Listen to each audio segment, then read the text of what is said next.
For this year, 2025, may bago pong education category at mas marami pong in-Canada draws para po sa skill.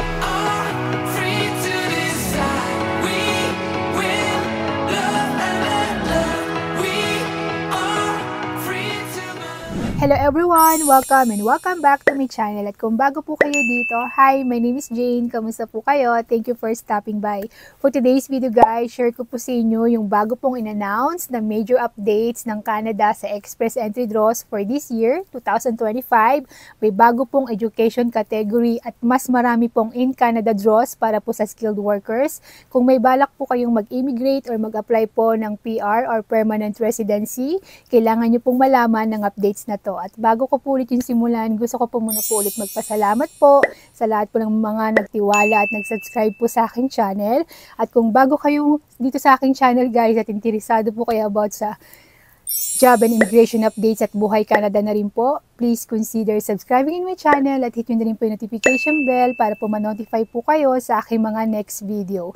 At yun nga guys, nung February 27, nag-announce po ang IRCC o yung Immigration, Refugees and Citizenship Canada ng bagong express entry categories for this year.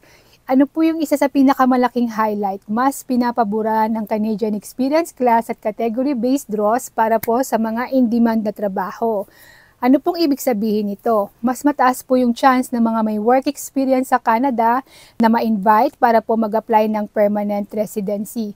At good news guys, meron pong bagong category. Kung kayo po ay professional sa teaching at childcare, kasama na po kayo dito guys. At bukod dyan, nandito pa rin ang category-based draws para po sa mga nasa healthcare workers, tulad po ng doctors, nurses, pharmacists at psychologists. Pati na rin po yung nasa trade workers, gaya ng carpenters, plumbers at contractors. At syempre, priority pa rin ang may strong French language skills para po sa Francophone immigration target. At kung hindi po kayo familiar guys about sa Francophone Immigration Pilot Program, meron po akong ginawang video. Baka po makatulong ito sa inyo kung interesado po kayong mag-apply sa FCIP. At yung isa pa pong malaking pagbabago ay mas maraming in-Canada draws. Ibig sabihin po, kung isa ka pong temporary resident na may work experience dito sa Canada, mas mataas po yung chance nyo na ma-invite para po maging permanent resident. Bakit po ba ito ginagawa ng IRCC? Para po punan ng labor shortages sa healthcare, construction at education sectors at para rin po mapadali ang pag-transition ng mga workers to permanent residents. At ito po yung mga tips and advice ko sa inyo guys para po mapataas yung chance nyo na ma-invite under the new system. Una po, enhance nyo po yung comprehensive ranking system o yung CRS score nyo. I-improve nyo po yung language test result nyo katulad po ng IELTS at saka yung TEF kung sa may Francophone po kayo mag-a-apply para po makakuha kayo ng mas mataas na points. Magdagdag din po kayo ng work experience sa in-demand fields para po tumaas yung score nyo. At syempre guys, consider nyo rin po yung Provincial Nominee Programs or yung PNP.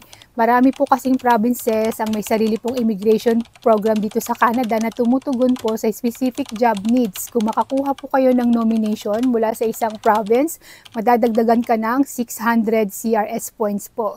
At syempre guys, kailangan po magkaroon kayo ng valid job offer. Kung may job offer ka mula sa Canadian employer, madadagdagan ng points mo at mas mataas ang chance mong ma-invite.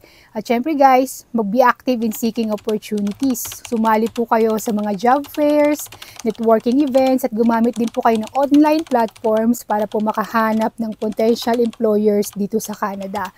And lastly, prepare a well-organized application. Siguraduhin niyo po na kumpleto at tama lahat ng documents at information mo para po maiwasan yung delays at refusals ng application nyo. So, yun guys. Ang mga pagbabagong ito sa Express Entry System ay nagbibigay po talaga ng bagong opportunities para po sa mga gustong maging PR dito sa Canada. Ano sa tingin niyo po ang epekto nito sa application nyo? Comment nyo lang po sa baba. And yun guys, that's it for today's video. Sana po nagustuhan nyo, nakatulong o na-appreciate itong video ko ngayon. And if you do guys, please hit the like button. At kung meron po mga tanong or gusto pong itakal sa aking mga next video or feedbacks, please feel free to comment. I want to connect with you in the comment section. And don't forget to subscribe in my channel at hit nyo po notification bell para ma-notify po kayo sa aking mga next video. Thank you again guys for watching. See you on my next one. At good luck din po sa application nyo. At lagi po kayo mag-iingat. Bye!